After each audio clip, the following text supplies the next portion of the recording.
Abu Marlo. Ya Gus, kamu itu siapa? Saya Abu Marlo. Yang benar.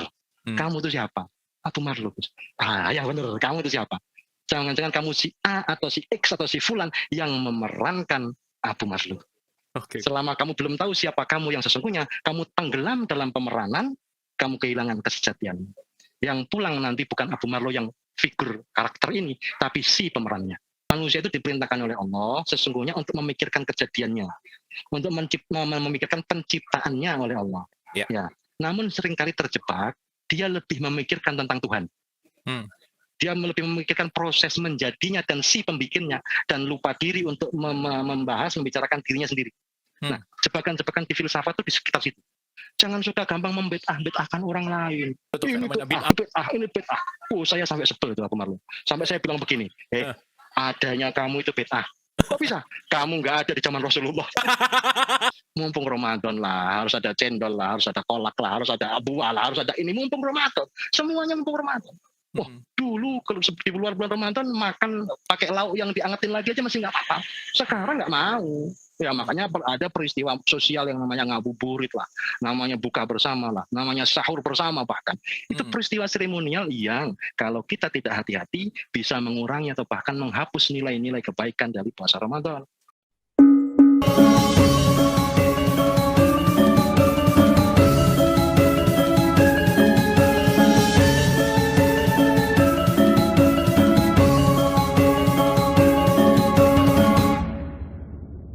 Assalamualaikum warahmatullahi wabarakatuh. Salam sejahtera untuk kita semua. Rahayu, namaste, om swastiastu, namo buddhaya, salam kebajikan dan sehat untuk kita semua. Kembali kita kehadiran guru kita, guru sufi kita, sufi yang humor gitu ya, sufi yang seru, Gus Chandra Malik. Dan malam hari ini edisi khusus, edisi Ramadan. So, tidak berpanjang lebar, kita sapa dulu guru kita. Apa kabar Gus? Baik, alhamdulillah. Baik, sehat-sehat ya. Syuting humor sufi sebelum Ramadan semua supaya masih bisa udut sama ngopi. Oh gitu. Pantesan yang dinaikinnya itu sebelum Ramadan ya Mas. Iya. Oke, seperti biasa malam hari ini kita akan berbincang-bincang seputar sufism, seputar tasawuf, seputar pendalaman kesadaran berkaitan sama Ramadan tentunya. So, Gus, aku langsung openingnya gitu aja. Pandangan seorang Chandra Malik tentang puasa tuh apa sih Gus? Puasa tuh apa sih maknanya, kenapa bulan Ramadan tuh, ya ini kan udah sering banget nih ya, bulan Ramadan, bulan suci, bulan Ramadan, bulan yang diagungkan. Nah, kita perdalam dari segi tasawuf gitu misalkan gitu. Menurut panjenengan piye Gus? Ada 3 rangkaian bulan yang sangat istimewa. Yang pertama Rajab, yang kedua Sya'ban, yang ketiga Ramadan. Kaitan itu ya? Berkaitan erat. Rajab itu bulannya wali, kemudian Sya'ban bulannya Nabi, Ramadan bulannya Gusti atau bulannya Allah. Jadi ini perjalanan panjang menuju Ramadan. Jika kita bisa berprasangka positif terhadap Ramadan, maka sesungguhnya bulan terpenting dalam 12 bulan kita dalam setahun adalah bulan Ramadan. Maka 11 bulan lainnya adalah penantian yang panjang yang kita harapkan kita akan bertemu dengan Ramadan. Ada doa yang sangat unik pada bulan Rajab, yaitu doa meminta umur panjang. Allahumma barik lana fi Rajaba wa Sya'bana wa balighna Ramadan. Ya Allah, berkailah kami seluruhnya di bulan Rajab, di bulan Sya'ban, dan sampaikanlah kami perjalanan hidup kami hingga di bulan Ramadan. Yang terpenting dari 12 bulan itu sesungguhnya adalah Ramadan. Bulan ketika kita bisa memberikan persembahan terbaik kepada Allah. Nah, uniknya mengapa saya sebut unik? Karena ternyata ada doa panjang umur di bulan Rajab.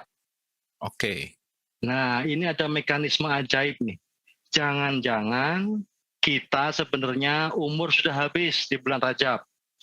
Tapi karena kita berdoa meminta dipertemukan dengan bulan Ramadan, kemudian dipanjangkanlah umur kita.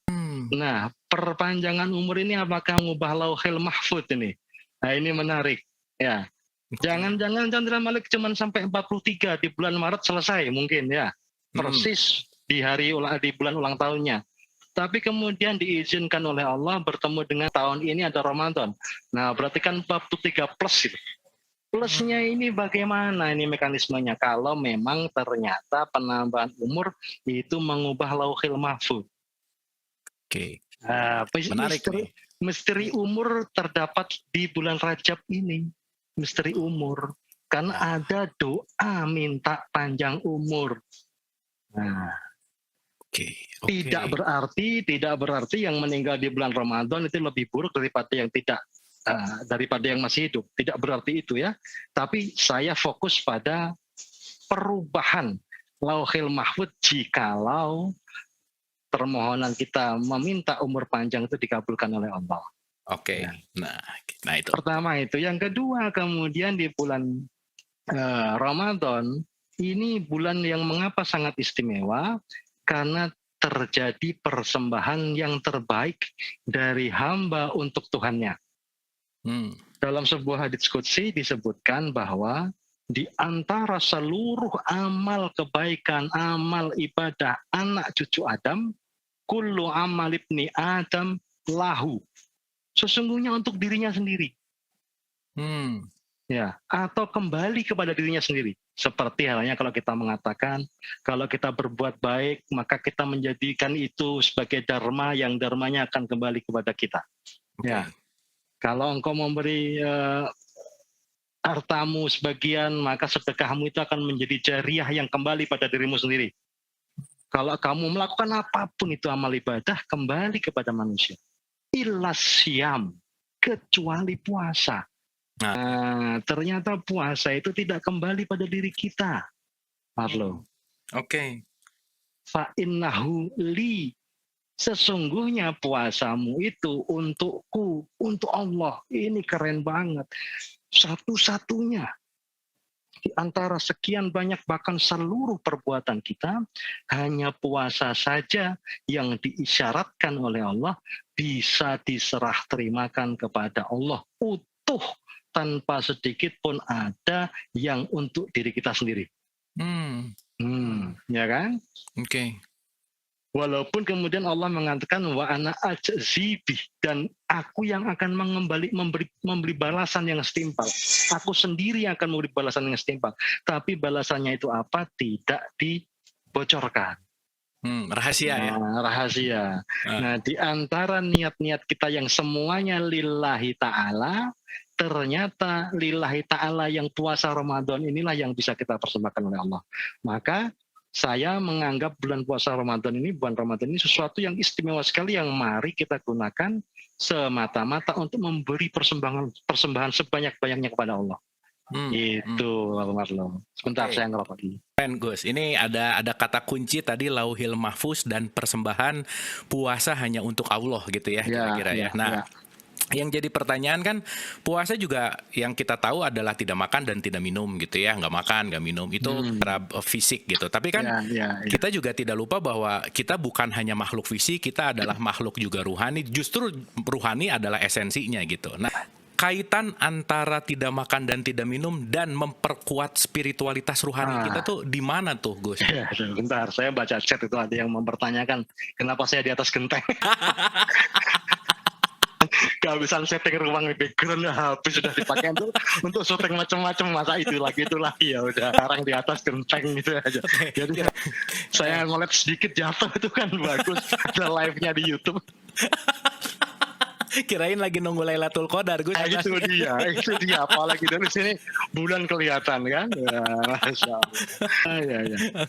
Oke, monggo silakan. Seringkali kita salah memahami bahwa puasa itu menahan lapar dan dahaga. Itu penting, Gus. Tolong didalami, Gus. Itu sebenarnya tidak perlu dijelas-jelaskan.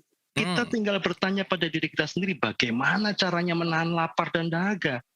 Ada yang bisa. Lapar itu kan rasa di sini, bagaimana menahannya? Sampai mau begini, supaya nggak lapar, ya nggak bisa. Menahan haus, bagaimana caranya? Yang kita lakukan bukan menahan lapar dan dahaga, melainkan menahan makan dan minum. Gitu. Jadi sebenarnya warung-warung buka itu nggak apa-apa, Bu Marlo. Nggak ada salahnya, nggak ada salahnya loh. Kalau perlu diborong semua biar cepat habis. Lu nggak apa-apa belanja di bulan Ramadan, belanja makanan minuman tuh nggak apa-apa. Yang penting jangan dimakan, jangan diminum. Itu yang penting. Nunggu adzan dulu, adzan maghrib.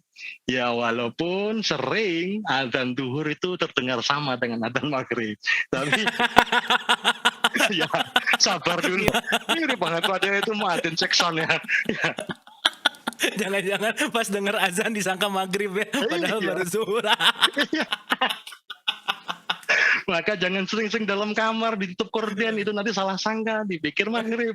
Oh, benar-benar. Padahal baru zuhur. Boleh buka warung, boleh jualan makanan minuman, boleh membelinya. Yang tidak boleh memakan dan meminumnya sebelum ada tanda yang menyudahi waktu puasa kita. Ya. Nah, selain menahan makan dan menahan minum adalah menahan syahwat, menahan kumpul dengan pasangan kita yang sah. Wah, ini berarti dengan pasangan yang tidak sah gimana? Itu kita tidak bahas ya. Kita tidak bahas. Karena yang disebutkan kan dengan suami atau dengan istri, berarti kan dengan pasangan yang sah. Dengan pasangan yang tidak sah tidak dibahas. Tidak perlu kita bahas ya.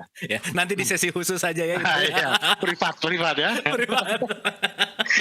Terus yang juga tidak diperbolehkan adalah melakukan hal-hal yang membatalkan puasa.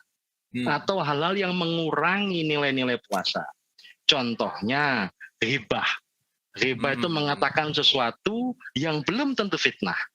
Tapi kalau itu dikatakan di depan orangnya langsung, orangnya tidak suka.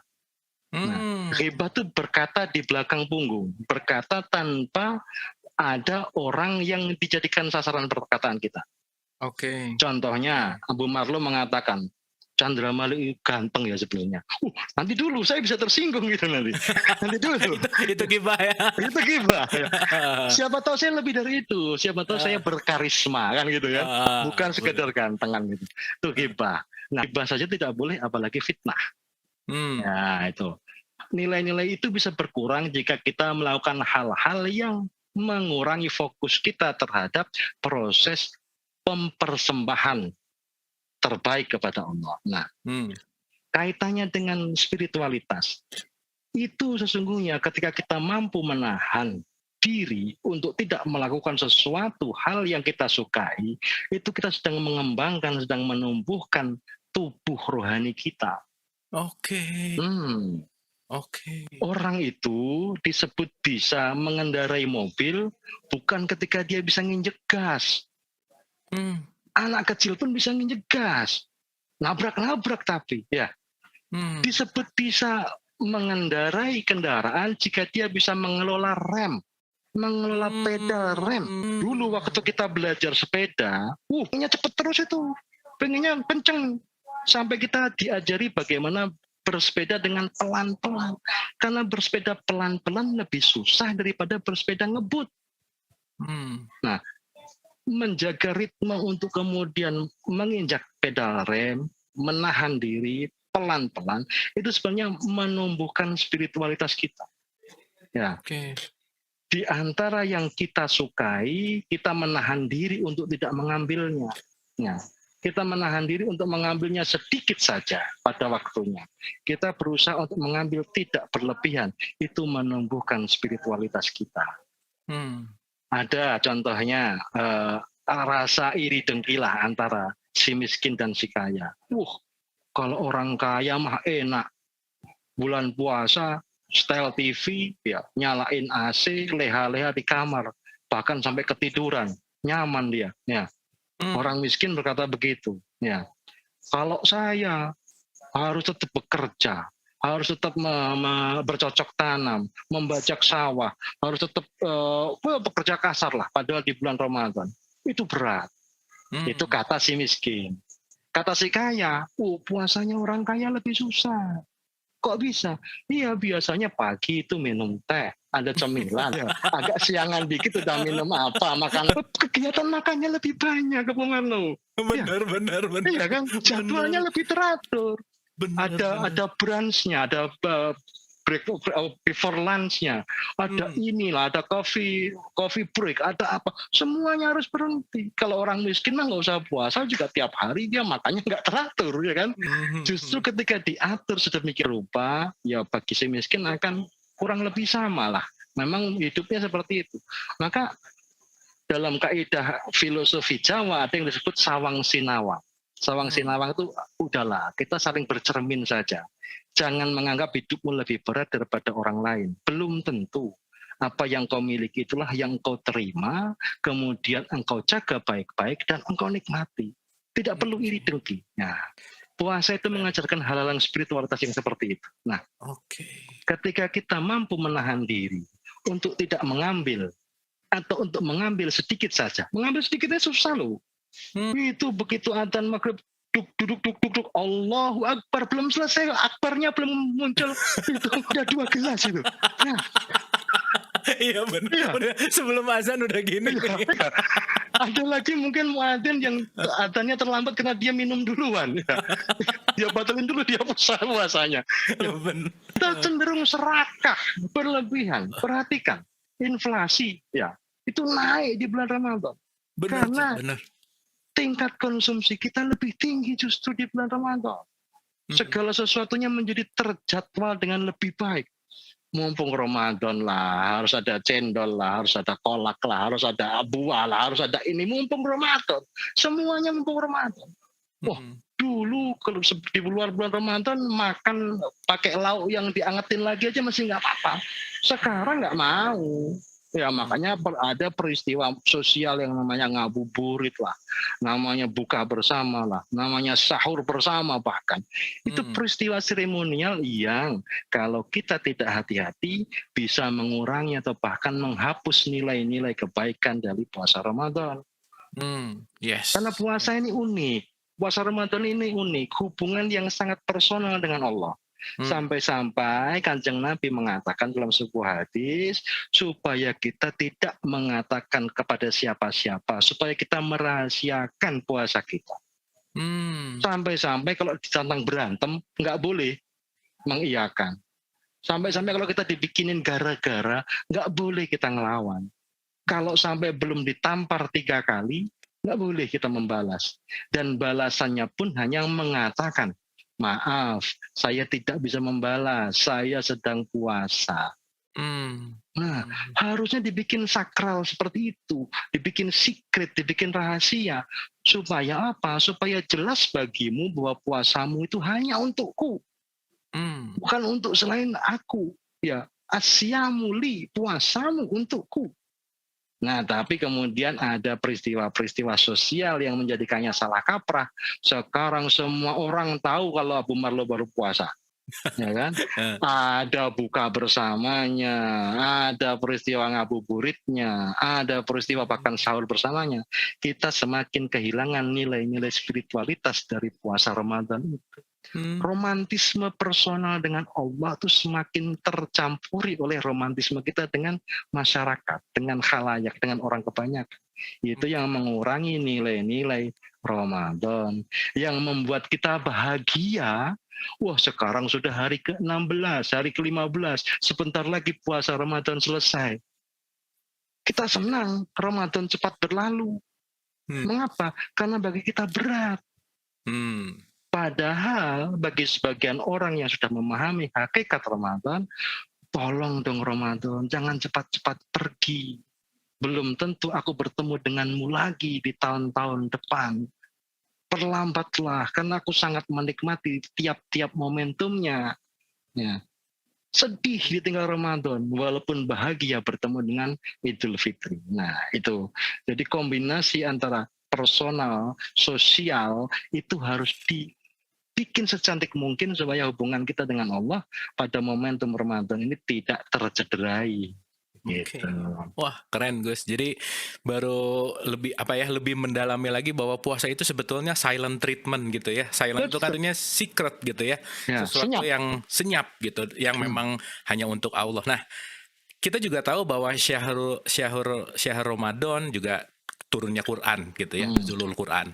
Di dalamnya ada Lailatul Qadar, di dalamnya ada malam ganjil. Nah, kan banyak tuh ada kita gapai Lailatul Qadar, kita gapai malam ganjil. Nah, kira-kira tips and tricks nuzulul Quran dan Lailatul Qadar itu tuh esensinya apa sih, Gus? Hakikatnya apa sih? Monggo. Syahrul Ramadan alladzi unzila fihil Qur'an hudal linnas dan seterusnya ila akhirih. Bahwa di bulan Ramadan itu Allah menurunkan Al-Quran sebagai petunjuk manusia, sebagai penjelasan atas petunjuk itu, dan pembeda Al-Furqan, pembeda antara kebenaran dan kebatilan. Ya. Apa hubungan antara Ramadan dengan nuzulul Quran? Apa hubungan Ramadan dengan Lailatul Qadar? Ramadan itu menjadi sangat istimewa, bahkan lebih istimewa dibanding dengan bulan-bulan lainnya, karena di dalamnya ada peristiwa turunnya Al-Quran. Nah, Al-Quran yang bagaimana ini? Nah, kan bukan buku kan, bukan tulisan kan, bukan mushafnya, bukan mushafnya. Kan? Ya. Al-Quran yang bagaimana ini yang hakiki? Wallahu a'lam bishawab, Allah lebih tahu.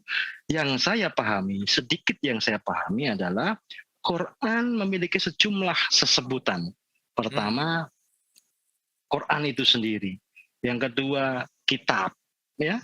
Yang ketiga, Fatir, Furqan, ya, Al-Bayyinah, dan Huda, dan lain sebagainya. Nah, di antara sebutan-sebutan itu, ada satu sebutan yang sering kita lupakan.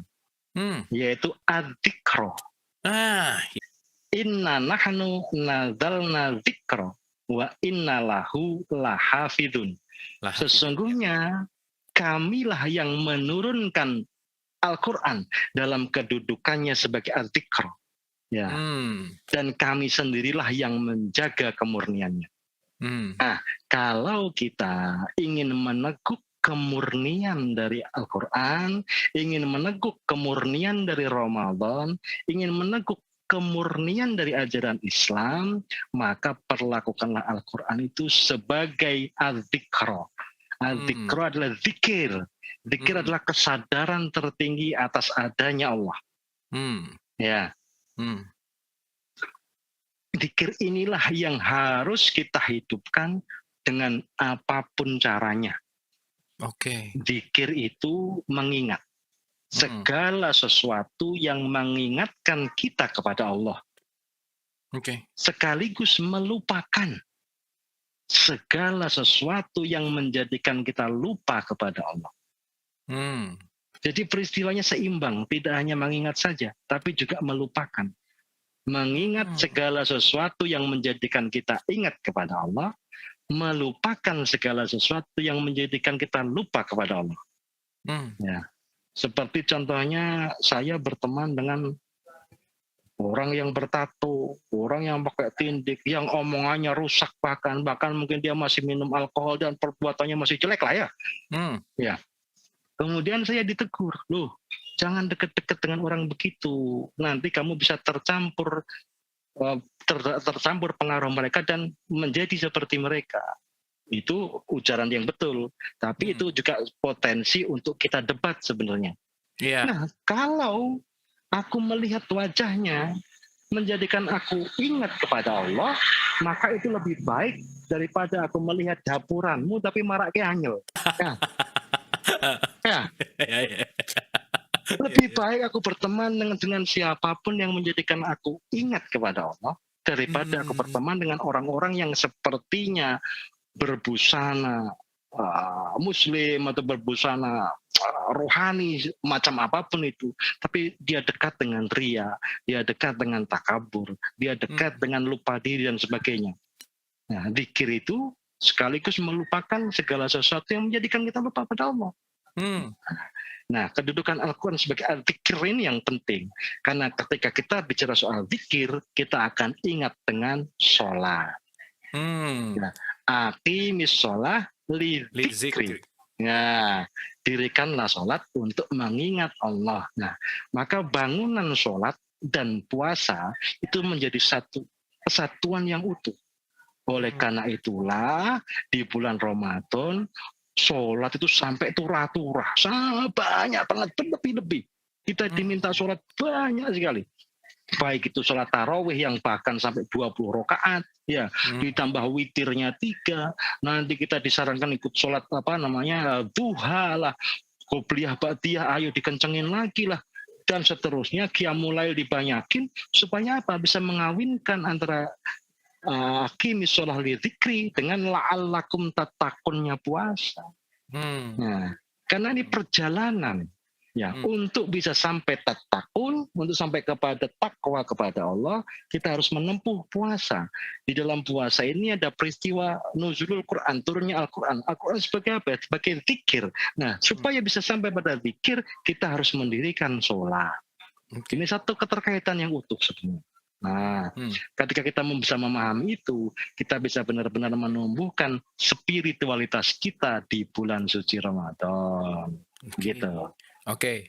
Tadi kan berbicara tentang Quran petunjuk bagi manusia. Mengutip juga di dalam Al-Quran dikatakan haza baso iruli nas juga manusia. Berarti Quran tuh universal dong, Gus, untuk manusia kan kira-kira? Quran itu kitab yang sangat umum, paling umum. Quran itu berlaku untuk bayi bahkan sebelum lahirnya, dan berlaku untuk orang yang sudah mati. Ya. Quran itu menjelaskan banyak hal, teramat banyak hal. Diterangkan tentang peristiwa penciptaan manusia, peristiwa janin, peristiwa ditiupkannya ruh. Berarti kan berlaku untuk bayi bahkan sebelum lahirnya, toh? Ya. Orang sudah mati, keterangan tentang kematian banyak sekali di Al-Quran. Berarti juga berlaku untuk orang yang sudah mati kan setelah meninggalnya. Ini terlalu umum bahkan kalau kita bisa menganggapnya sebagai terlalu. Oke. Sangat umum. Ya, sangat umum. Oleh karena itu untuk mendekatinya kita membutuhkan Rasulullah sebagai pembawa risalah. Sebagai orang yang kita imani paling memahami Al-Quran. Karena beliaulah orang pertama yang menerimanya dari Allah. Kita ini kan orang kesekian, ya, yang para sahabat waktu itu menjadi orang kedua yang menerimanya dari Rasulullah. Dari sahabat ke tabiin, terus-menerus turun sampai kepada ulama, sampai kepada guru-guru kita, sampai pada kita hari ini. Kita ini orang keberapa yang bisa menerima Al-Quran? Mungkin akan terjadi bias. Entah itu bias pemahaman, entah itu bias kesadaran, dan lain sebagainya. Oleh karena itu membutuhkan guru dalam memahami Al-Quran. Ya. Sifatnya yang umum itu tidak merupakan kelemahan. Itu merupakan kelebihan yang luar biasa. Sehingga Al-Quran sebenarnya bisa didekati dengan cara apapun sesuai dengan kondisi manusia itu sendiri. Ya, akan menjadi lebih mudah bagi kita kalau kita menggunakan petunjuk-petunjuk untuk mendekati Al-Quran. Nah, petunjuk-petunjuknya yang paling direkomendasikan disebut sunnah. Sunnah itu segala sesuatu perbuatan Rasulullah termasuk diamnya. Nah, segala sesuatu perbuatan Rasulullah termasuk diamnya. Itu sunnah. Ya. Tapi sunnah itu tetaplah sunnah. Dengan segala hormat. Bukan wajib. Ya. Segala sesuatu yang dihukumi wajib terdapat di dalam Al-Quran. Sedangkan segala sesuatu di luar Al-Quran atau yang khususnya berada di dalam sunnah, ya hukumnya sunnah. Wajib itu perintah yang harus ditaati atau larangan yang memang harus dihindari. Jika ditaati mendapatkan pahala, jika larangan itu dihindari juga mendapatkan pahala. Larangan diterabas mendapatkan dosa, kan gitu ya, aturan umumnya. Itu wajib. Kalau sunnah itu kamu lakukan, kamu kerjakan, kamu mendapatkan kebaikan, tidak kamu lakukan, tidak apa-apa. Ini loh yang penting. Sunnah itu tidak dilakukan, tidak apa-apa. Maka jangan kita berantem tentang sunnah. Jangan berantem tentang sunnah. Jangan suka gampang membid'ah-bid'ahkan orang lain. Nah, itu tuh fenomena bid'ah. Ini bid'ah. Saya sampai sebel itu Abu Marlon. Sampai saya bilang begini, adanya kamu itu bid'ah. Kok bisa? Kamu nggak ada di zaman Rasulullah.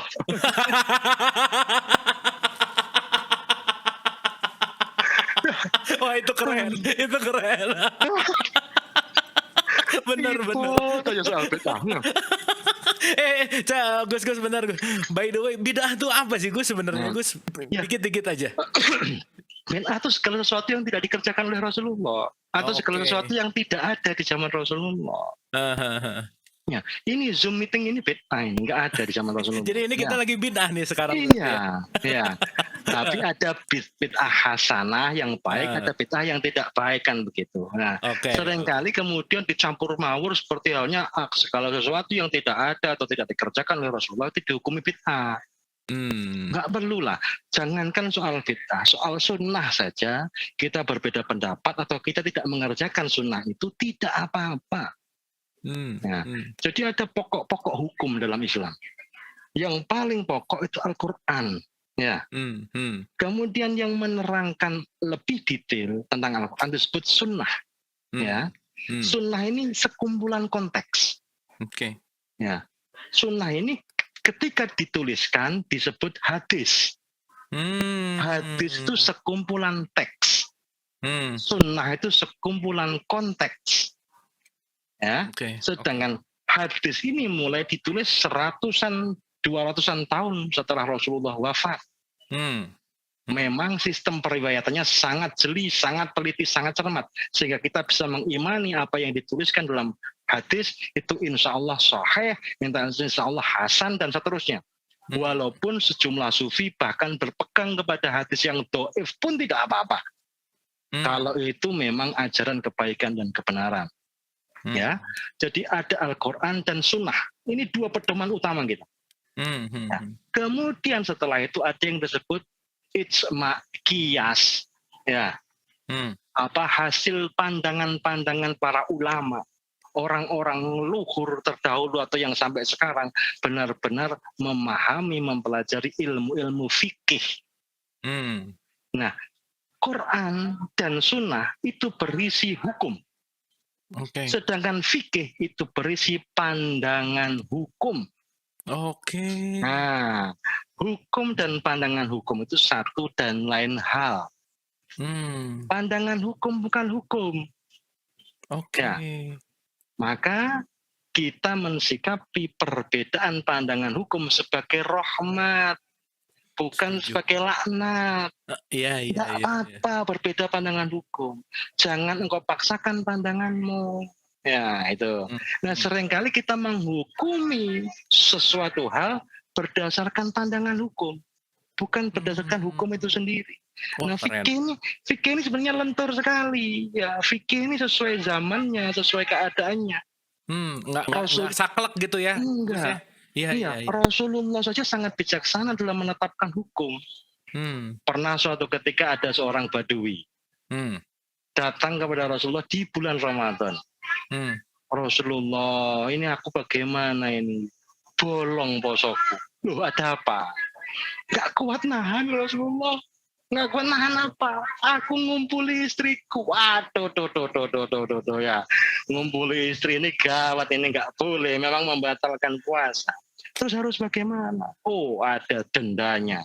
Dendanya apa? Kamu harus berpuasa 60 hari. Mate. Sehari saja bolong ya, 30 hari nggak kuat, 60 hari bagaimana Kanjeng Nabi? Nggak kuat saya, nggak kuat. Ramadan 30 hari nggak kuat, apalagi 60 hari. Oh ya sudah, kalau begitu kamu harus bayar fidyah. Memberi makan satu orang yang berpuasa. Ya, karena ini kamu bersenggama, berkumpul dengan istrimu, kamu harus memberi makan 60 orang miskin. Waduh Rasulullah, saya ini miskin. Saya ini miskin. Bagaimana cara saya mau memberi makan orang miskin? Saya sendiri miskin. Waduh kamu ini, ya sudah ini bawa ini ya. Berikan kepada orang-orang yang paling miskin di desamu. Aduh Kanjeng Nabi, di desa saya tuh saya yang paling miskin. Wah itu ya Allah ya. Itu kalau kita yang menghadapi kan kita udah selesai itu orang itu ya. Rasulullah enggak, ya Rasulullah cuma dia ketawa ya sudah. Ini untuk kamu. Bayangkan orang sudah melanggar hukum kayak gitu mendapatkan kasih sayangnya Rasulullah, malah untung besar itu. Ya. Itu kalau aku ya besok aku bolong lagi. Datang lagi ya, dapat dapat lagi. Kalau aku, itu loh Rasulullah itu mensikapi hidup itu dengan bahagia dan membahagiakan orang lain. Iya, Nah, benar. sunnah tadi itu konteks. Hmm. Nah, seringkali peristiwa-peristiwa yang kemudian diabadikan dalam hadis, teks yang mengabadikan konteks itu, kita saat ini lupa melihat konteksnya. Ya. Lupa menghadapi konteksnya, sehingga kita kemudian membuat konteks sendiri. Rasulullah ketika ditanya si fulan, dia akan melihat keadaan si fulan bagaimana dan memberikan jawaban yang tidak memberatkan, yang menjadikan Islam itu benar-benar terasa rahmatan lil alamin bagi si fulan ini. Ya. Terasa nikmatnya mengikuti ajaran agama. Terasa meringankan hidup. Agama itu ringan dan meringankan. Kalau kamu beragama kok terasa berat, nanti dulu, itu bukan salah agamanya. Periksa dirimu sendiri. Jangan-jangan kamu yang ruwet, kamu yang bulet.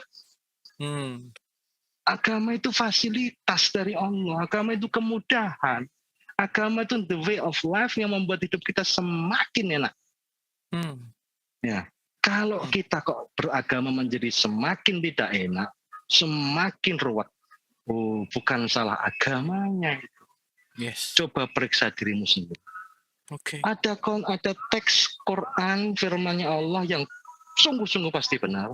Yang Allah berfirman, Inna dina indallahil Islam. Iya.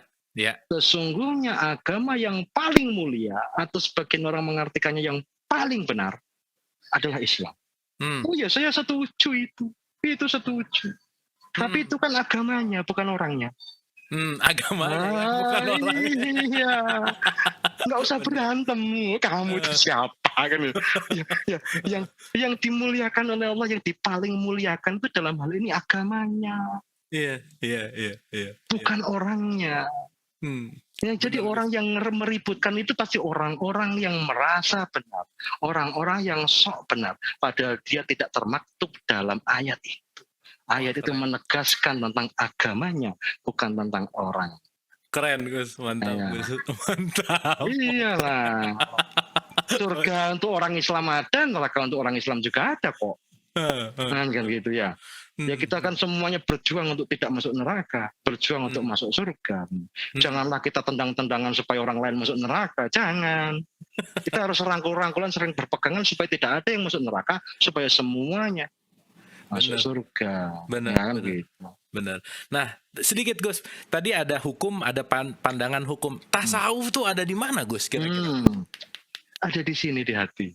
Oke. Ya. Ada perpaduan yang manis antara akal dengan hati. Ya.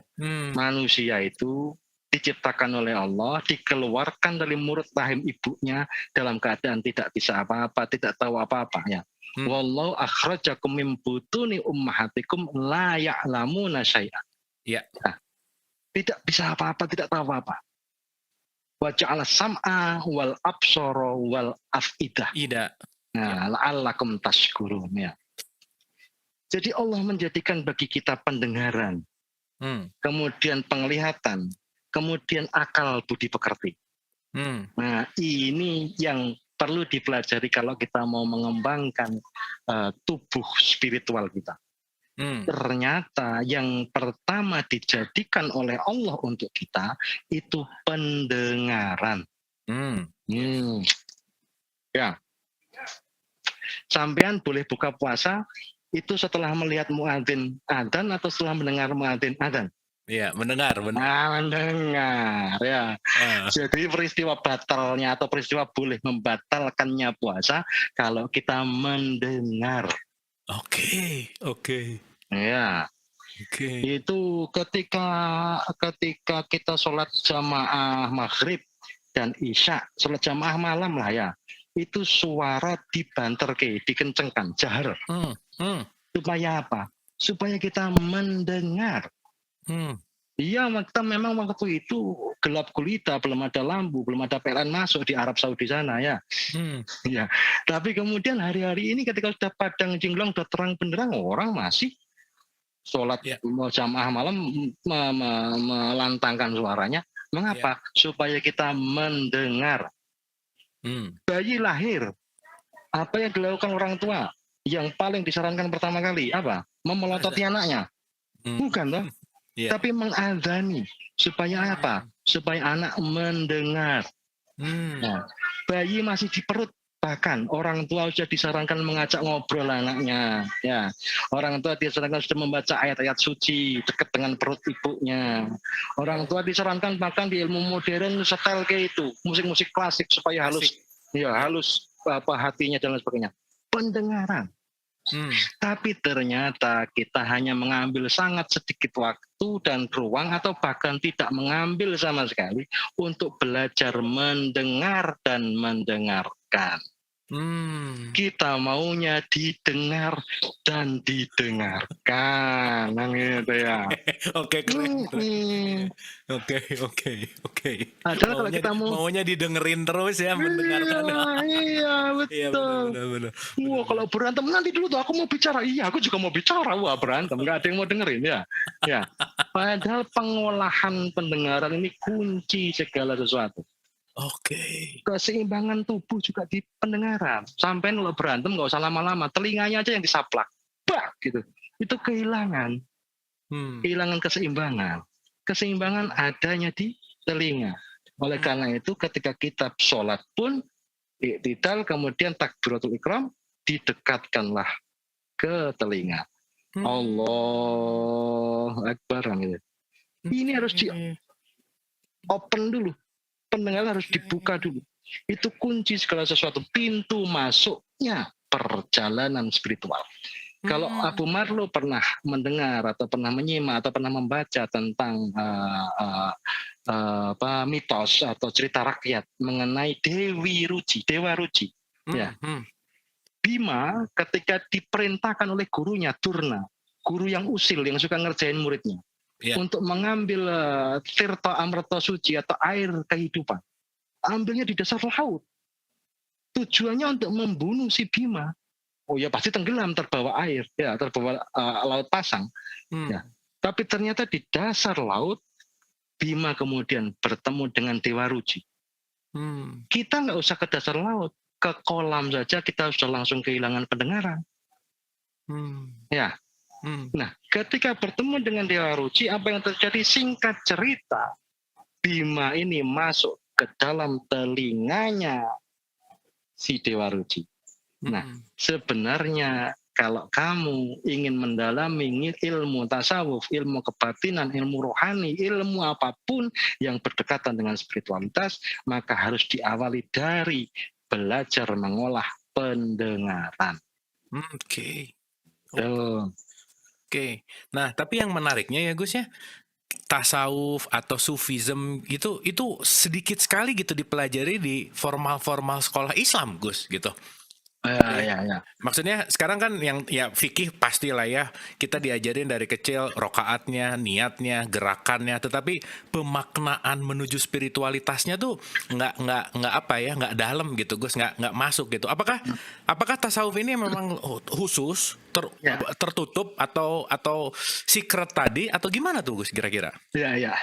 Kalau dilihat dari ceritanya memang tidak setiap sahabat Nabi, tidak setiap dari seluruh sahabat Nabi di era kenabian Muhammad ketika masih Sugeng masih hidup itu yang menerima pelajaran ini.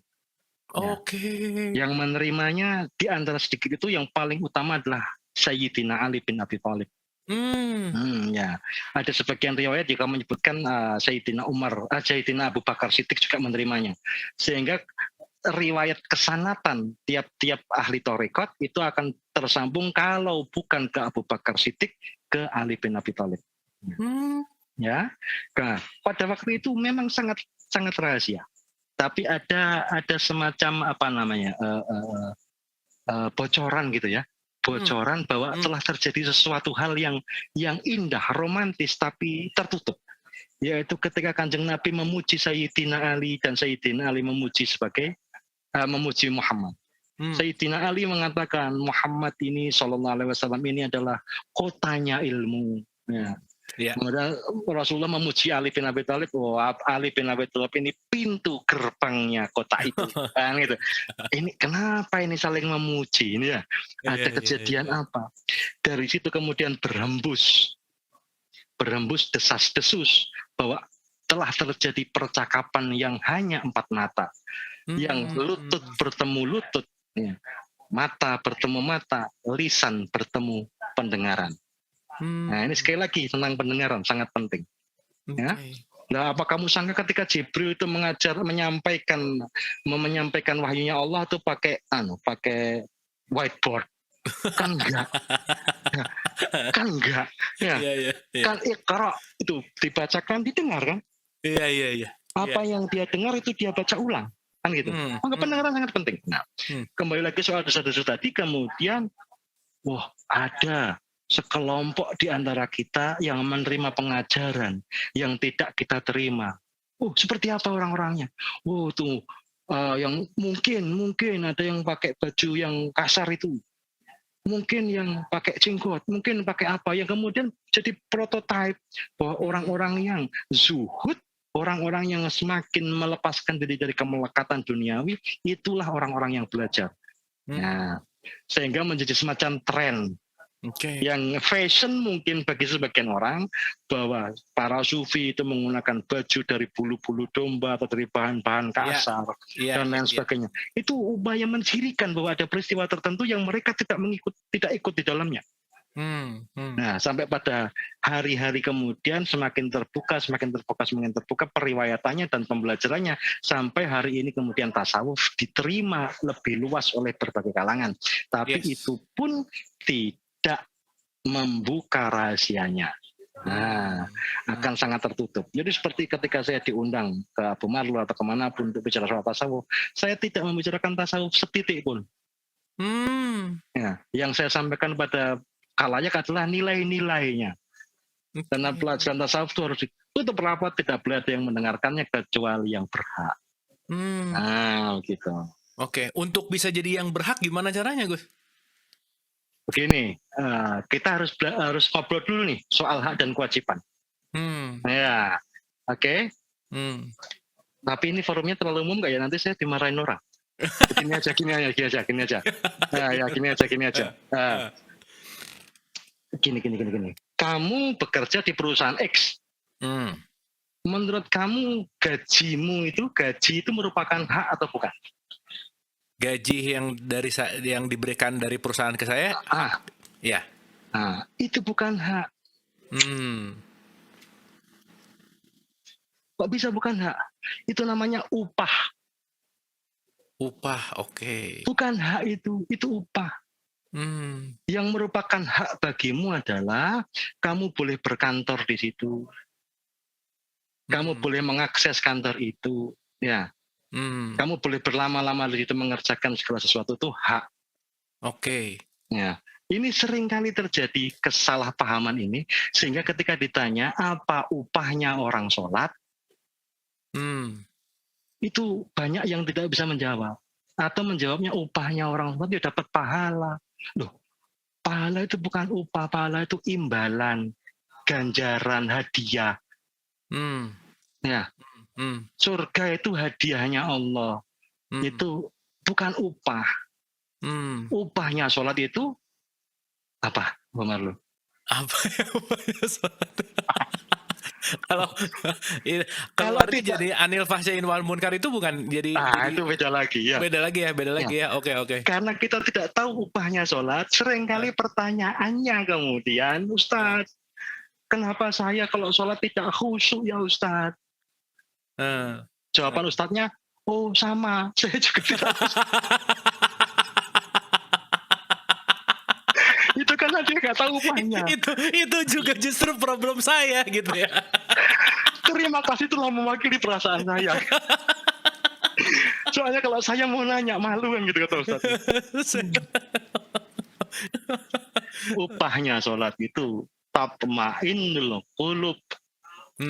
Tentram hati, ya. Aqimis shalah li dzikri kan gitu ya. Ya.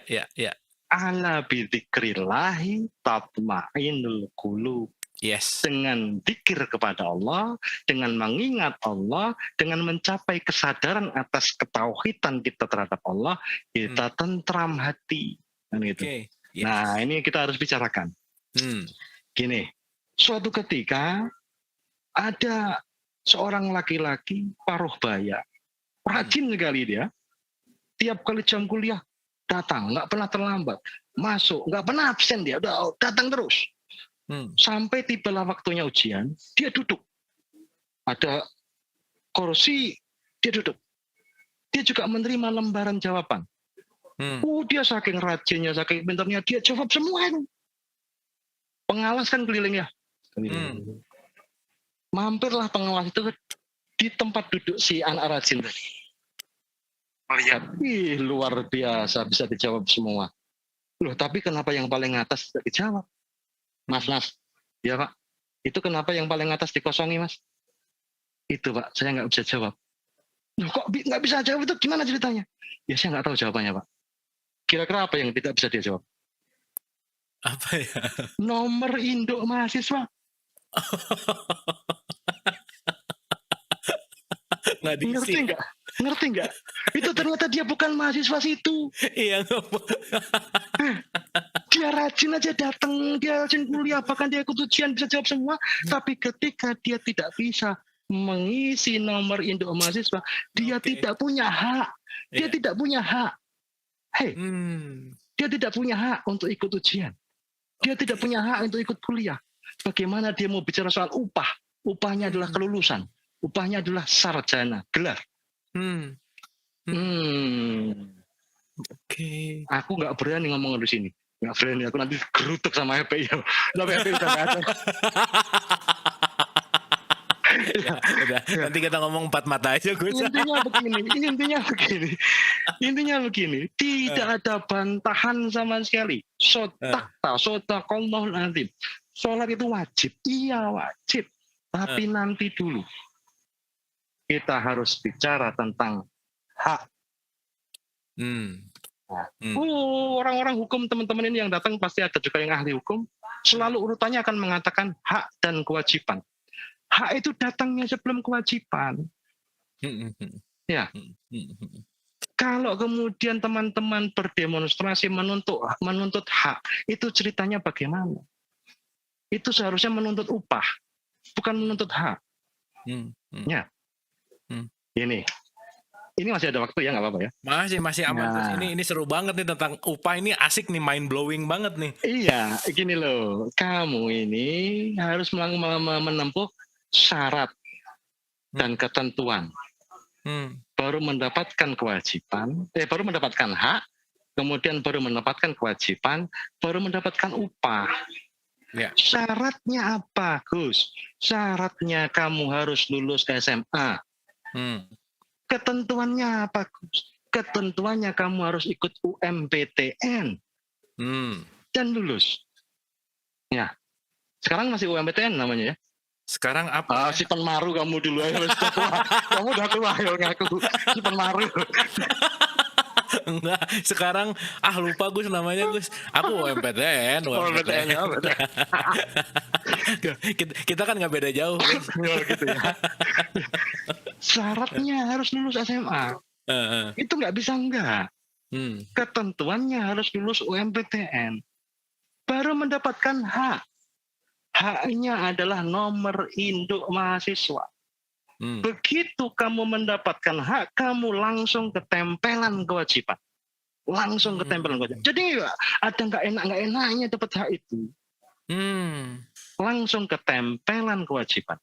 Kewajibannya adalah minimal 70% kehadiran kuliah. Harus begini, harus begitu ya. Baru setelah kita melaksanakan kewajiban, kita mendapatkan upah. Upahnya adalah titel sarjana. Itu di rumahku ini baru renovasi. Kemudian kalau tiba-tiba ada orang datang bantu-bantu tukang ngangkat kayu lah, ngangkat batu lah, ikut mukul-mukul segala macam. Terus hari Sabtu dia akan ngadeng gini, Gus, apa? Upah saya mana? Loh kamu siapa? Loh saya tuh rajin bantu loh. Loh yang nyuruh tuh siapa? Yang nyuruh siapa? Apa hak kamu? Apa hak kamu menjalankan kewajiban sehingga kamu meminta upah? Ya. Nah, Islam itu dalam ajarannya banyak sekali menyertakan hukum-hukum atau perintah-perintah melaksanakan kewajiban dan tidak ada bantahan tentang itu. Nah, karena adanya sejumlah kewajiban itu, marilah bersama-sama kita urus hak kita. Sebelum dapat hak kita urus ketentuannya, sebelum dapat ketentuan kita urus syarat-syaratnya. Kalau nggak percaya sampean datang ke gedung-gedung di Jakarta itu, seganteng apapun Abu Marlo, kalau nggak bawa keplek itu kan nggak bisa masuk ya. Ya, nggak bisa masuk. Di stop dari security sudah di stop. Kalau mungkin di kantor-kantor yang canggih itu kan pakai apa tuh screeningnya apa, jempol lah atau apalah. Kenapa? Kan itu orang-orang yang sudah mendapatkan haknya, sehingga bisa mengakses segala sesuatu yang ada di dalam gedung itu. Sebagus-bagus komputer dengan segala kelengkapannya, kalau kamu tidak punya hak yang berupa password, kamu nggak bisa masuk. Benar. Itulah. Ngeri juga ya kalau Tuhan yang gitu tadi ya Gus ya. Hak kamu, siapa kamu katanya ya. Lu tuh siapa kok bicara upah? Bicara hak kamu apa? Hak kamu apa? Iya. Wah itu dahsyat tuh. Wah nanti kita harus bahas ini di sesi tersendiri nih Gus, kayaknya tentang hak dan kewajiban ini. Oke, luar biasa. Boleh tepuk tangan dulu dong buat Gus Chan. Aduh, setiap ngobrol sama Gus Chan tuh emang bener-bener mind blowing banget. Pertanyaan sih masih penasaran, masih banyak, tapi udah 21.06 kita akan membuka untuk teman-teman yang mau apresiasi, yang mau bertanya, yang mau memberikan tanggapan di YouTube maupun di Zoom, lewat chatnya boleh, lewat raise hand boleh. Silahkan. Yuk, kita sudah terhubung dengan Mas Aryo. Silakan Mas Aryo. Saya mau bertanya kecil aja. Jadi tadi disebutkan membaca Al-Quran ya. Kan ada yang sisi lain di mana membaca Al-Quran sebagaimana membaca keadaan ya. Jadi kalau misalkan ada orang ateis misalkan, tapi dia akhlaknya bagus sekali. Tapi dia ateis, apakah dengan demikian dia bisa dianggap bahwa dia tuh membaca Al-Quran atau malah lebih jauh bahwa dia tuh sebenarnya beragama walaupun dia ateis? Itu pertanyaan yang pertama. Kemudian yang kedua, tadi juga menyebut soal surga, kan anjing kan bisa masuk surga ya. Kemudian apakah surganya untuk anjing ini beda dengan surganya untuk manusia atau sama aja?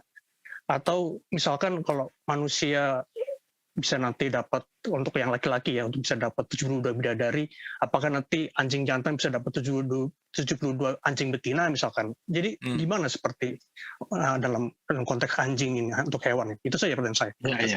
Oke, wah ini menarik nih ya, luar biasa. Oke, silakan Gus. Jawaban saya kurang menarik jawaban saya. Saya harus mohon maaf karena saya bukan panitia surga ya. Jadi saya tidak tahu siapa masuk surga, siapa tidak, dan ada apa saja di surga ini. Ya.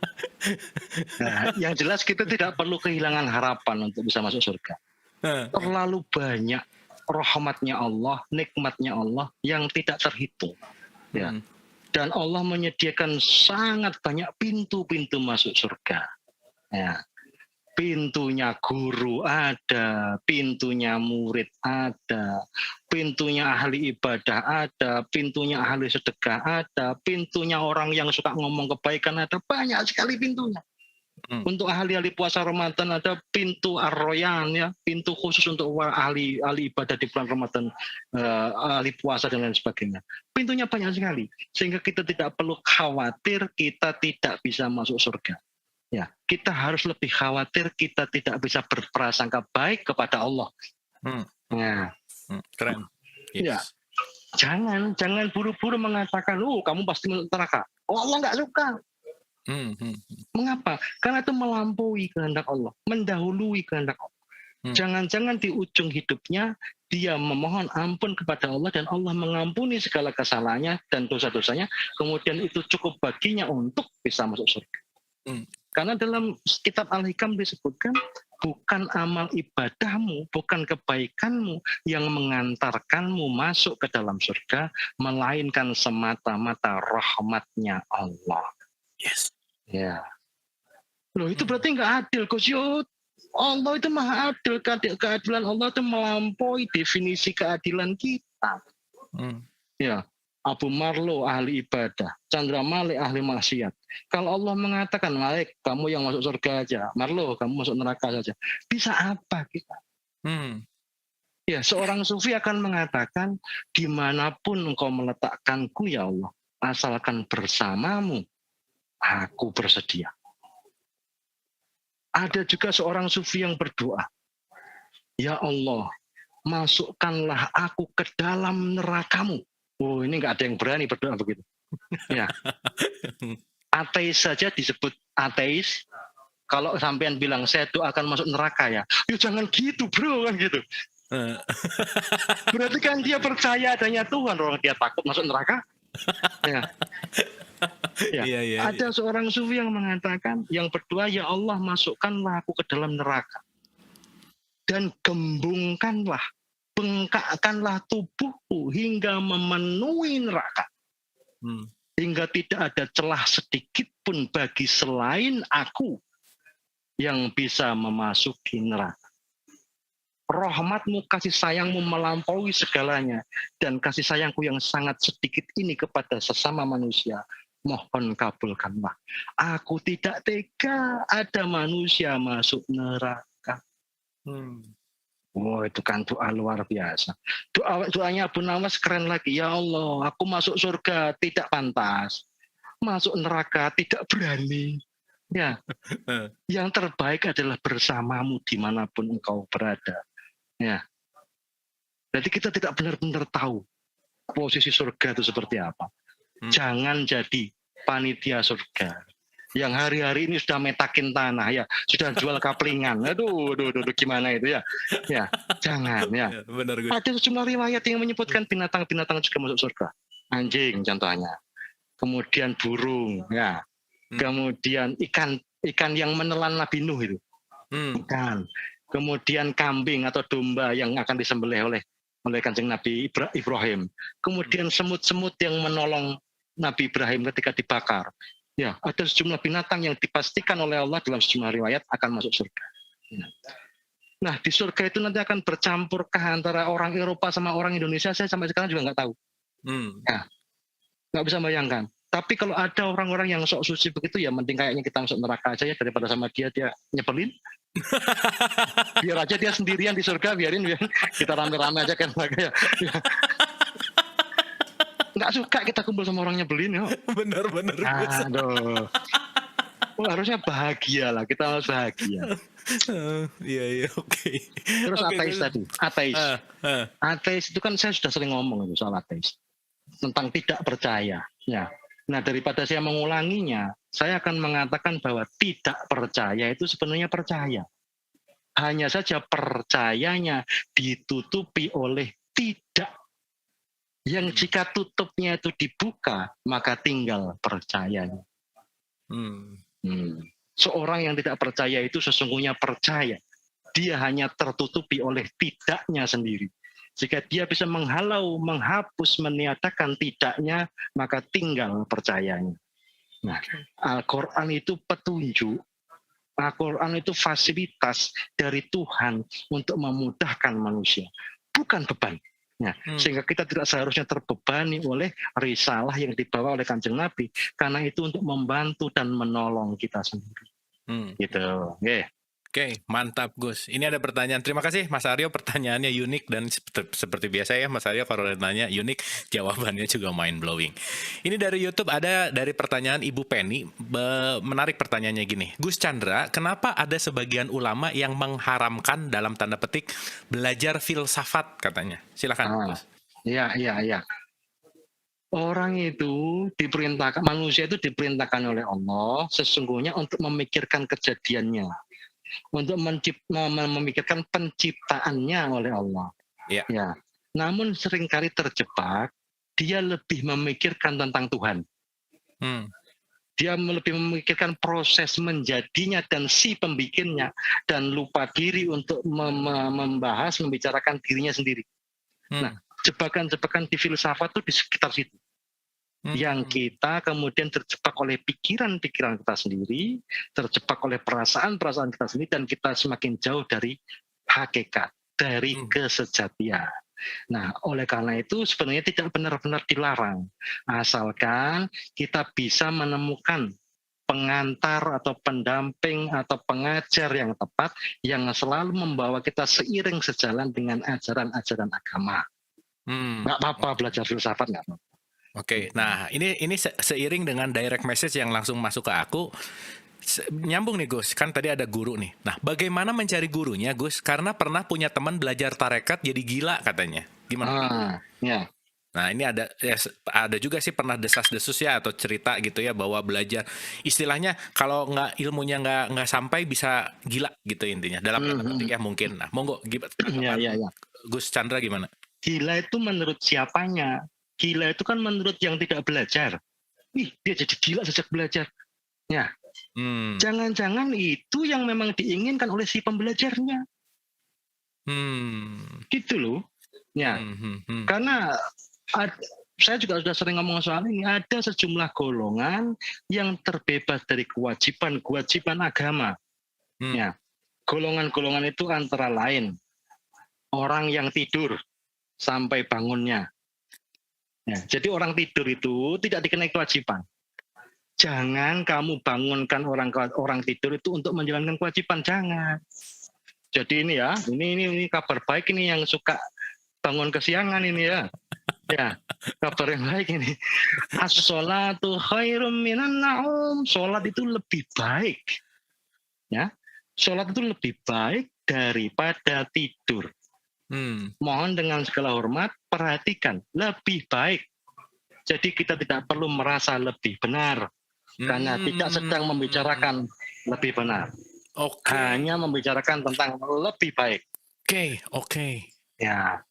Lah terus gimana Gus? Masa nggak sholat subuh terus? Loh ya itu justru. Ya. Bangunkan supaya dia tidak tidur. Bukan bangunkan supaya dia menjalankan kewajiban. Orang tidur tidak dikenai kewajiban.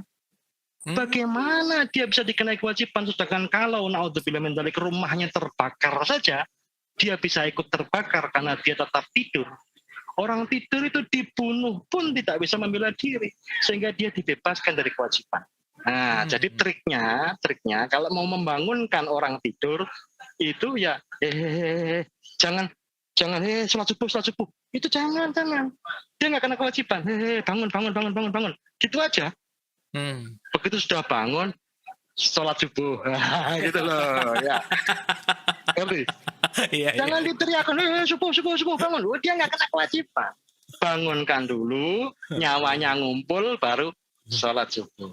Oke. Caranya pun mengajak orang sholat subuh tidak sembarangan. Ya. Kalau kita mau menggunakan cara-cara yang diajarkan oleh Rasulullah, caranya ngajak sholat bagaimana? Adzan.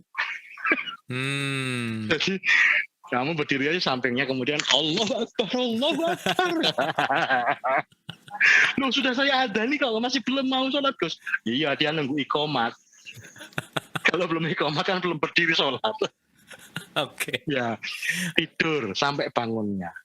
Yang kedua, orang lupa. Lupa ini bebas dari kewajiban. Sampai kapan? Sampai ingatnya. Yang ketiga, orang mabuk. Nah ini loh, orang mabuk penting. Orang mabuk sampai kapan? Sampai sadarnya. Jadi orang mabuk jangan dimaki-maki. Sampean baru pulang dari masjid, lewat perempatan ada anak-anak muda mabuk. Kamu ini sudah tahu waktunya sholat malah mabuk. Pak, saya pernah sholat. Bapak pernah mabuk? Ya belum. Ya, kalau belum pernah jangan banyak komen, Pak. Gimana coba? Aduh. Allah membenci orang-orang yang mengatakan sesuatu yang tidak dia kerjakan. Iya. Nanti benar. Dulu ditunggu sadarnya. Ya, tidur sampai bangunnya, lupa sampai ingatnya, mabuk sampai sadarnya. Gila ini loh.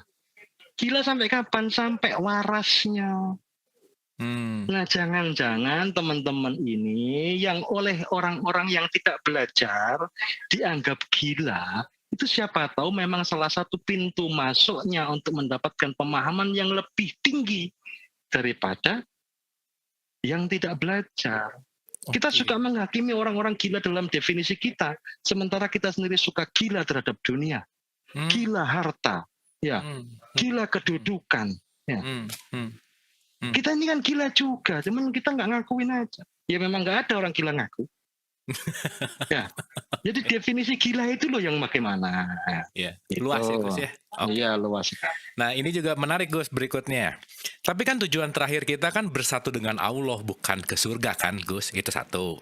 Yang kedua, Gus, sebelum ditiupkan ruh kita, catatan kehidupan sudah ditulis di Lauhil Mahfuz yang tadi. Lantas bagaimana kaitannya dengan Gus Chandra sampaikan di awal doa meminta umur panjang atau terkait dengan ayat di Al-Quran yang menyatakan Allah menyuruh kita untuk berdoa maka akan dikabulkan, mohon pencerahannya. Jadi di satu sisi udah ditetapkan tapi di satu sisi disuruh nambah tuh gimana? Nah gitu. Nah ya. Pertanyaan pertama tadi apa ya? Lali aku. Yang pertama itu kan bersatu dengan Allah. Oke, ya. Bukan ke surga kan? Ya. Surga kan bukan tujuan gitu. Ya. Surga itu taman. Surga itu kebun. Surga itu pekarangan halaman yang di situ ada pohon-pohon penuh dengan buah, ada sungai, ada segala macam ya. Pertanyaannya, kalau surga itu taman, kebun, halaman, di mana rumahnya? Itu loh, kita berangkat dari rumah, pulang ke rumah. Tukang kebun saja pulangnya ke rumah. Tukang kebun pulangnya ke rumah. Lu ngapain pulangnya ke kebun? Lah aku ngapain kamu rebutan kebun? Rebutan halaman, rebutan taman. Kita pulang ke rumah. Sehingga ada kenikmatan yang memang lebih tinggi dari masuk surga. Yaitu kenikmatan, kebahagiaan berjumpa dengan Allah.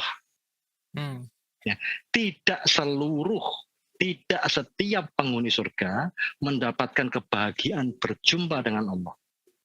Dan berjumpa dengan Allah itu melampaui segala kenikmatan di dalam surga. Nah, itu ya. Nah, kalau bicara soal menyatu, pernah juga saya obrolkan kalau tidak salah, kita ini menyatu tapi tidak menjadi satu dalam es kecil maupun es besar. Kita itu menyatu tapi memisah, dan itulah kesempurnaan. Memang kita pernah berpisah dari Allah. Bagaimana caranya berpisah dari Allah? Bagaimana caranya memisah dari Allah? Sejauh-jauh engkau pergi, engkau akan selalu gagal keluar dari jangkauan kemahabesaran Allah. Enggak perlu Allah yang menemukanmu. Semut aja bisa nemuin kamu. Sejauh-jauh engkau pergi digigit nyamuk aja bisa nemuin kamu. Sedalam-dalamnya di dasar bumi kamu bersembunyi dari kematian, malaikat Israel bisa nemuin kamu. Menjauh bagaimana caranya?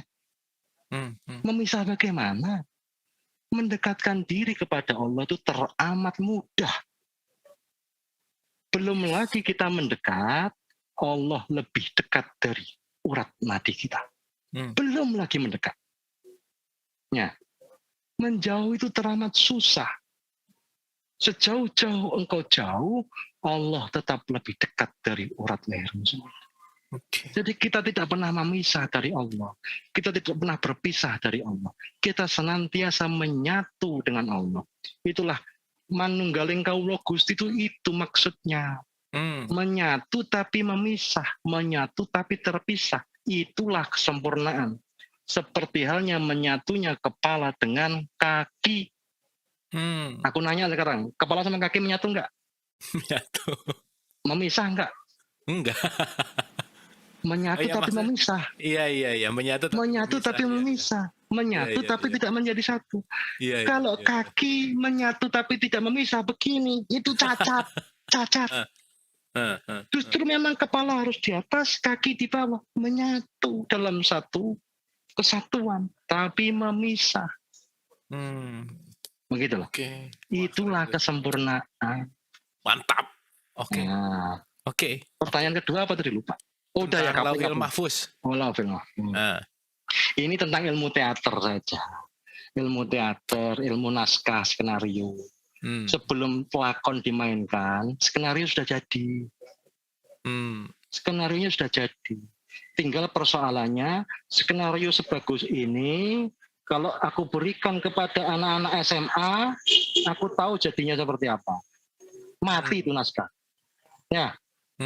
Skenario ini aku berikan kepada teman-teman teater gandrik, teater koma, teater populer. Wah, ini hidup ini. Nah, tapi di antara peran-peran itu ada satu peran yang luar biasa. Seseorang yang boleh bahkan keluar dari skenario. Peran apa itu? Ada yang tahu? Cameo. Cameo, oke. Cameo menjadi dirinya sendiri. Nah, itu biasanya aktor besar yang sudah melampaui lakon, melampaui sutradara dalam konteks pernaskahan juga, ya, melampaui panggung. Dia sudah legend. Dia sudah menjadi dirinya sendiri. Dia menjadi cameo dalam lakon itu. Dia mau bersin juga boleh, dia mau batuk boleh, dia mau merusak skenario boleh, dia merusak dialog boleh, sakarep-karep. Keren. Nah, itu ilmu tentang Lauhil Mahfuz. Okay. Jadi dunia ini panggung sandiwara betul. Naskahnya sudah jadi, tinggal kita memerankannya. Persoalannya kemudian, kalau nih seandainya saya, mohon maaf, memukuli Abu Marlo, saya masuk penjara. Saya masuk penjara berarti dihukum. Itu saya yang mana tapi? Chandra Malik yang mana? Karena saya yang memerankan lakon figur Chandra Malik, jangan-jangan malah mendapatkan Piala Citra. Nah, contoh mudahnya begini, Sidul anak sekolahan aja lah. Sidul itu kemudian memaki-maki Sarah. Sampai Sarah melaporkannya ke polisi, masuklah penjara Sidul. Sidulnya masuk penjara, Rano Karnonya dapat Piala Citra. Rano Karnonya dapat honor dari sutradara. Oke. Dari situ kita harus bicara tentang di mana letaknya dosa. Di mana dosa diletakkan? Di mana pahala diletakkan? Apakah pada diri Sidul ataukah pada diri Rano Karno? Maka pertanyaan berikutnya adalah, Abu Marlo, ya Gus, kamu itu siapa? Saya Abu Marlo. Yang benar. Kamu itu siapa? Abu Marlo, Gus. Yang benar. Kamu itu siapa? Jangan-jangan kamu si A atau si X atau si Fulan yang memerankan Abu Marlo. Okay. Selama kamu belum tahu siapa kamu yang sesungguhnya, kamu tenggelam dalam pemeranan, kamu kehilangan kesejatian. Yang pulang nanti bukan Abu Marlo yang figur karakter ini, tapi si pemerannya. Asik. Pemerannya itu yang dapat Piala Citra. Wah, keren Gus. Sudah. Ini sih harus langsung episode berikutnya nih diperpanjang kayak. Wah, ini keren banget. Boleh dong tepuk tangan untuk Gus Jan. Aduh, teman-teman, Ibu dan Bapak, ini pertanyaan masih banyak banget. Tapi waktu sudah 21:28 tidak terasa ya. Mohon maaf sekali pertanyaan yang tidak tidak terbacakan atau tidak bisa dijawab hari ini. Insya Allah Gus Chan akan kembali lagi ke Dialog Positif di episode-episode yang akan datang. Terima kasih Gus, ini luar biasa malam hari ini. Setiap kedatangan Chandra Malik memang berkah lah ya. Kita semua dapat sesuatu yang lebih dalam dan kita sangat tercerahkan. So, final statement. Gus. Ada yang mau ikut saya naik genteng? Kita bermunajat untuk kemudian menemukan Lailatul Qadar, insya Allah. Terima kasih. Assalamualaikum warahmatullahi wabarakatuh. Terima kasih dan terima kasih sekali lagi. Boleh tepuk tangan untuk Gus Chandra Malik. Malam hari ini kita, wah udah deh pokoknya speechless ya. Malam hari ini kita banyak dapat, malam hari ini kita banyak terbuka. Inadina Indalohil Islam juga lebih dalam tuh. Tadi ya kita dapat Lauhil Mahfuz cameo. Wah itu tuh cameo keren banget Gus, luar biasa mantap. Dan yang paling dalam lagi adalah lebih detail dan buat saya pribadi gitu ya, lebih dapat tentang hak dan upah Gus. Nah itu benar-benar mind blowing sih. Itu benar-benar luar biasa untuk lebih menyadari ibadah kita. So sekali lagi teman-teman Ibu dan Bapak, terima kasih atas perhatiannya. Mudah-mudahan bermanfaat. Sampai ketemu besok di jam dan channel yang sama. Mohon maaf lahir dan batin. Wabillahi taufiq wal hidayah. Assalamualaikum warahmatullahi wabarakatuh. Hatur nuhun semuanya. Terima kasih.